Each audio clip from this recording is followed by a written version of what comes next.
Di Brazil, mereka memanggilnya tanque, sang tangki, mesin penghancur yang tak bisa dihentikan. Namun di musim pertamanya di Bandung, tangki itu terasa kosong.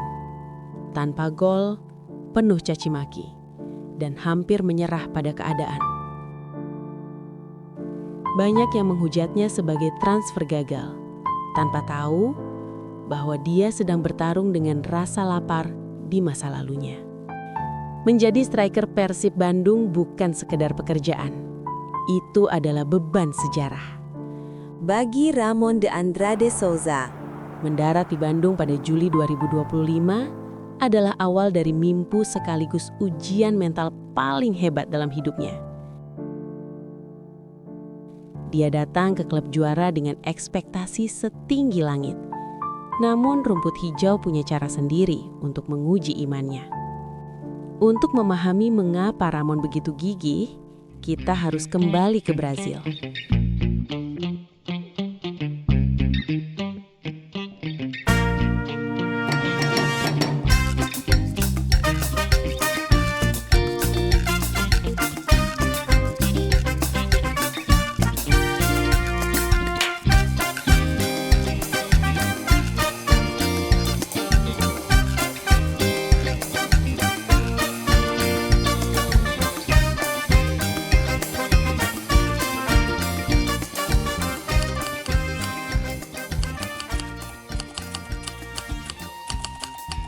Dia tidak lahir dengan sepatu bola bermerek, layaknya pemain Brazil lainnya, seperti legenda Pelé, Cafu, sang fenomenal Ronaldo Nazario, dan masih banyak lagi.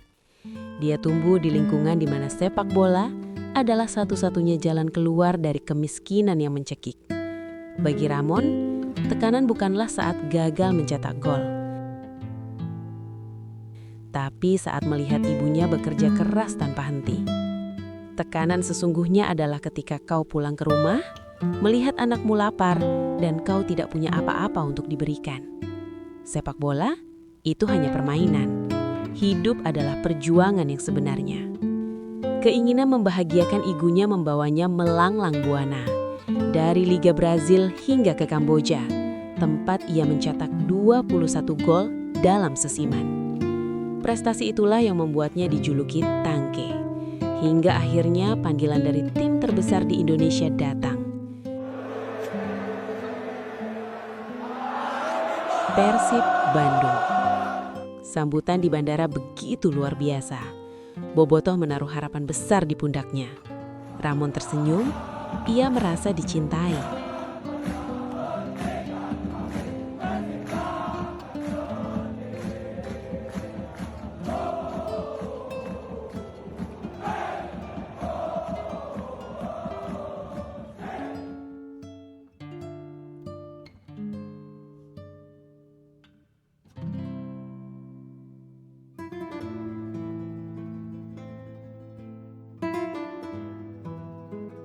Namun ketika peluit pertandingan pertama dibunyikan, realita Liga Indonesia menghantamnya.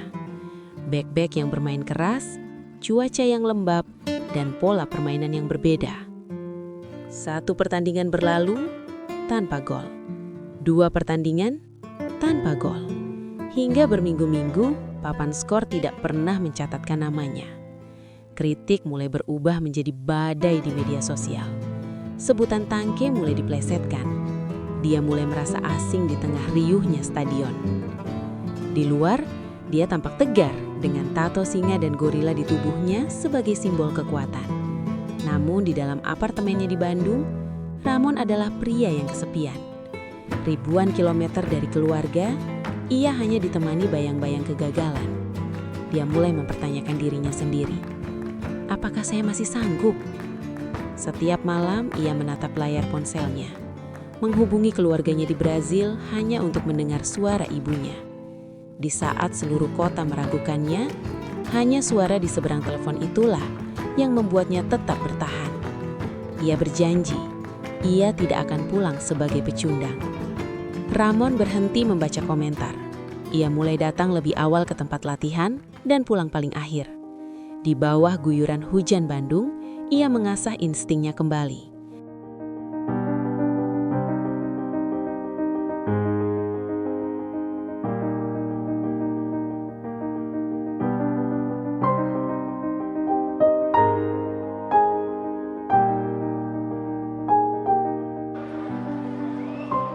Boyan Hodak terus memberinya kepercayaan, meski tekanan dari luar begitu hebat untuk mencadangkannya. Dan saat momen itu tiba, gol pertamanya di musim yang sulit itu bukan sekedar gol.